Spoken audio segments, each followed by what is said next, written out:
जय श्री श्याम, जय खाटू नरेश की।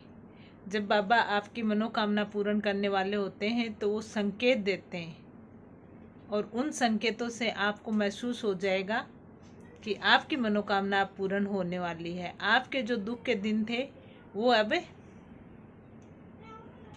खत्म होने वाले हैं। तो बाबा हर किसी की मनोकामना पूर्ण करते हैं, लेकिन जब किसी की मनोकामना पूर्ण होती है तो उससे पहले शुभ संकेत आने शुरू हो जाते हैं। अगर वो संकेत आपके साथ भी ऐसा हो रहा है तो समझ जाना कि बाबा आपकी मनोकामना पूर्ण करने वाले हैं।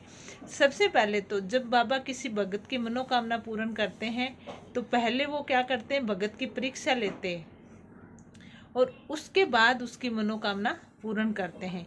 ऐसे ही किसी की मनोकामना बाबा पूर्ण नहीं करते हैं। पहले तो बाबा भगत की परीक्षा लेते हैं कि ये कितना सच्चा है, कितनी श्रद्धा से मतलब मेरे को याद करता है या फिर मेरे से रिश्ता बनाता है। क्योंकि हम जब भी कोई रिश्ता बनाते हैं बाबा से तो विश्वास और श्रद्धा का होगा, तभी हमारी वो इच्छा पूर्ण होगी। अगर हम ऐसे ढोंग तरीके से रिश्ता बनाए फिर हम कहते हैं कि हमारी तो बाबा सुनते ही नहीं है। ऐसा नहीं है, एक रिश्ता बनाए, बाबा से मांगो मत। वो तो अपना स्वार्थ के लिए हम बाबा को याद करें, नहीं, निस्वार्थ से बाबा को याद करो, फिर बाबा बिना मांगे सब कुछ देंगे। तो सबसे पहले जब आपको ऐसा लगे कि आपकी मनोकामना पूर्ण होने वाली है, जब बाबा श्याम आपकी मनोकामना पूर्ण करने वाले होते हैं तो आपको ये संकेत मिलने शुरू हो जाते हैं। पहला संकेत तो जैसे आपके धन की कोई ऐसी समस्या चलती है तो कोई पैसे वाला आके आपकी मदद कर देगा, कोई जॉब लग जाएगी आपकी, या फिर कोई बिजनेस कर रहे हो तो उसमें आप अपनी पार्टनरशिप बनाने के लिए आपके साथ आने को तैयार हो जाएगा। तो इस तरीके के अगर आपको संकेत मिले तो समझ जाना कि बाबा श्याम बाबा आपकी मनोकामना को पूर्ण करने वाला है।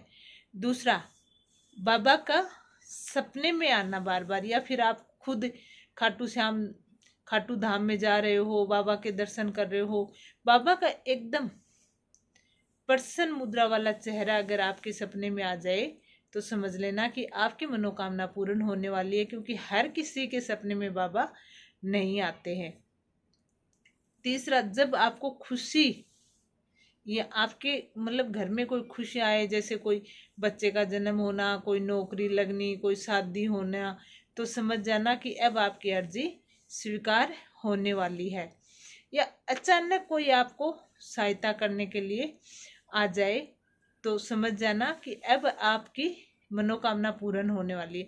और सबसे बड़ी तो इसमें यही है कि बाबा का सपने में आना, या फिर आपके मन में ऐसे होना कि मैं खाटू धाम होके आऊं, बाबा के दर्शन करने जाऊं, या फिर आपके सामने अचानक कोई ऐसी चीज आ जाना कि उस पे बाबा, आप कहीं जा रहे हो, जैसे आप निकले बाहर, किसी गाड़ी पे बाबा का चित्र देख लिया, हारे का सहारे का स्टिकर देख लिया।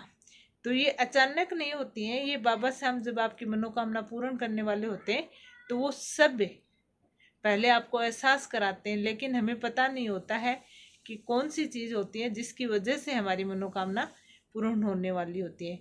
या फिर आपका मन हो रहा है खाटू धाम जाने का, लेकिन आप जा नहीं पा रहे हो, तभी आपको कोई आके बोल दे कि खाटू होके आए, हम जा रहे हैं, तो समझ जाना कि बाबा ने बुलाया है और अब आपकी मनोकामना पूर्ण होने वाली है। तो ये कुछ संकेत होंगे जब बाबा आपकी मनोकामना पूर्ण करेंगे। लेकिन हम क्या करते हैं कि बाबा मनोकामना पूर्ण करे उससे पहले हम बाबा को दोष देना शुरू कर देते हैं कि हमारी तो सुनते ही नहीं है, हमारी अर्जी स्वीकार हुई नहीं है, परीक्षा बहुत लेते हैं। वो है, देखो, जब हम कोई क्लास पास करते हैं तो पूरे साल में हम 4-5 बार एग्ज़ाम टेस्ट वगैरह देते हैं, तब जाके हम पास होते हैं और आगे हमें रिजल्ट मिलता है। एक परीक्षा से हमें अगली क्लास में नहीं किया जाता। तो इस तरीके से हर छोटी छोटी चीज़ के लिए बाबा कि आपकी इच्छा नहीं, जब अपनी बारी होती है तब बाबा हमारी मनोकामना भी जरूर पूर्ण करते हैं। और बाबा पे विश्वास रखो, रिश्ता बनाओ, फिर बाबा आपको छोड़ के ही नहीं जाएंगे कहीं। जैसे एक बच्चा होता है, उसके कोई खरोच भी आ जाते हैं तो माँ बाप कैसे दौड़ के जाते हैं कि बच्चे के लग गई, वैसे अगर विश्वास से बाबा से रिश्ता बनाओगे तो बाबा कहीं नहीं जाएंगे, बाबा तो खुद दौड़े चले आएंगे कि मेरा भगत परेशानी में है, मेरा श्याम प्रेमी परेशानी में है। तो बाबा पे विश्वास करो, बाबा पे शंका मत करो कि सबका साथ देते हैं मेरा नहीं देते हैं। तो बाबा आपकी मनोकामना जल्दी पूर्ण करेंगे।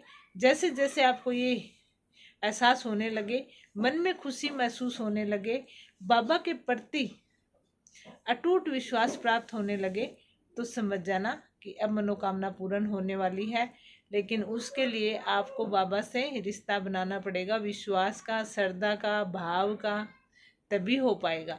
ऐसे नहीं हो पाएगा कि हम बाबा कहते हैं कि हमारी अर्जी स्वीकार करेंगे कि नहीं करेंगे, तो नहीं होगा। हमने तो बाबा पे छोड़ दिया, करे तो ठीक है, नहीं करे तो ठीक है, जैसा ये करेंगे वैसा मेरे को स्वीकार है। अच्छे दिन है तो इनकी कृपा, बुरे दिन है तो मेरे कर्म।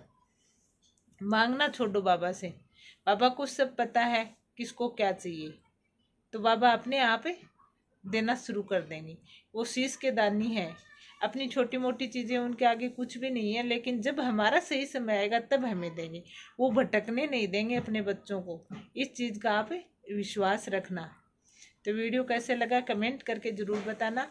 कमेंट में जय श्री श्याम, हारे के सहारे की जय। वीडियो अच्छा लगा हो तो लाइक करना और चैनल को सब्सक्राइब कर ही लेना। जय श्री श्याम, जय खाटू नरेश की, लख दातार की जय, शीश के दानी की जय।